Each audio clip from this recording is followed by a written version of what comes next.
La crise sécuritaire et humanitaire en République démocratique du Congo était au menu des échanges à la conférence de Munich sur la sécurité internationale.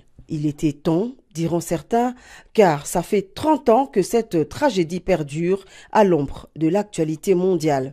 La communauté internationale doit avoir le courage de résoudre cette guerre dont l'origine est connue. C'est la volonté du Rwanda de piller les ressources minières de la République démocratique du Congo et d'étendre son espace vital à l'est de la RDC. Voilà en résumé le discours de vérité que le président Félix Tshisekedi a tenu devant 2 panels de décideurs et d'observateurs avertis ce vendredi à Munich. Si nous laissons aujourd'hui un pays redessiner les frontières de l'Afrique par la force, qui sera le prochain?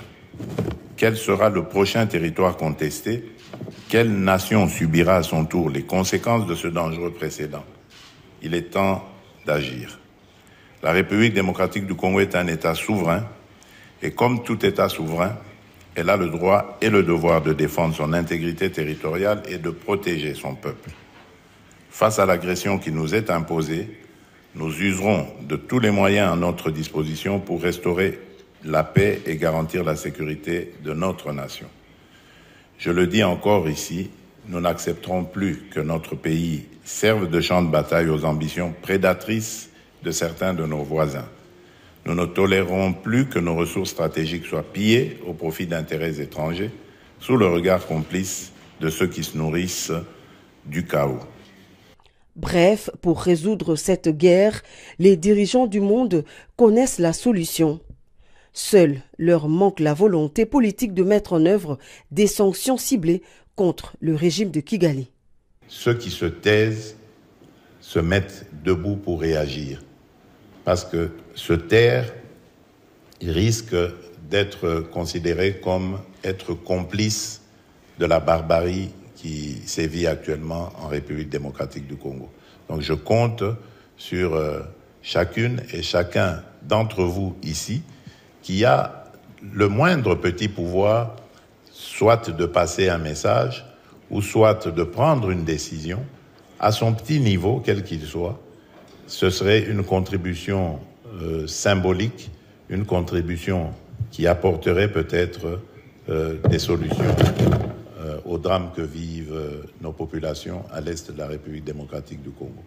Concernant un éventuel dialogue direct avec le M23, le chef de l'État a été clair, il s'agit d'un leurre et d'une option impossible. Ce n'est pas une question d'ego, une question d'orgueil ou d'arrogance lorsque nous refusons de parler directement avec le M23. D'abord, la première raison, c'est parce que le M23 a massacré des populations et a bombardé des camps de déplacés où il y avait des femmes et des enfants. Ils ont été massacrés. Donc pour nous, c'est un mouvement terroriste. Et on ne négocie pas, on ne discute pas avec les terroristes. La deuxième raison, c'est parce qu'il y a le processus de Nairobi. Le processus de Nairobi règle la question des groupes armés. Et donc, le M23 étant un groupe armé, il est logé à la même enseigne que tous les autres groupes armés évoluant en République démocratique du Congo. Et il doit avoir le même traitement, donc il doit rentrer dans ce cadre. La troisième raison, c'est parce que le M23 est un mouvement, j'allais dire, qui est vide de contenu. C'est en fait un supplétif du Rwanda. Le M23 est une sorte de paravent que le Rwanda met, mais en réalité, derrière, c'est l'armée rwandaise et donc le Rwanda qui se bat. La preuve de ce que je dis, c'est que dans le processus de Luanda en Angola, nous avons discuté avec le Rwanda. Si le Rwanda n'avait rien à voir dans ce conflit, pourquoi est-ce qu'il répondait aux invitations du facilitateur pour discuter avec la République démocratique du Congo? Et enfin, c'était aussi l'occasion de démasquer la vraie nature de l'AFC, l'autre composante de la rébellion.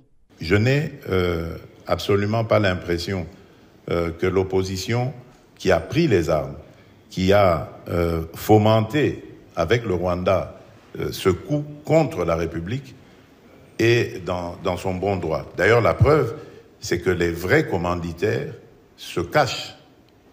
Et le vrai commanditaire de cette opposition, c'est mon prédécesseur, c'est Joseph Kabila. Mais il ne l'avoue pas, il n'assume pas ses actions. Il y a donc deux composantes de la coalition qui attaquent la République démocratique du Congo. D'un côté, les terroristes du M23, une coquille vide et une marionnette du Rwanda.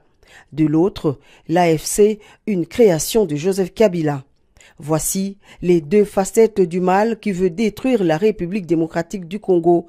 Mais ils ne réussiront pas leur œuvre macabre, car le peuple congolais ne se laissera pas faire. La défense de la patrie est un devoir sacré.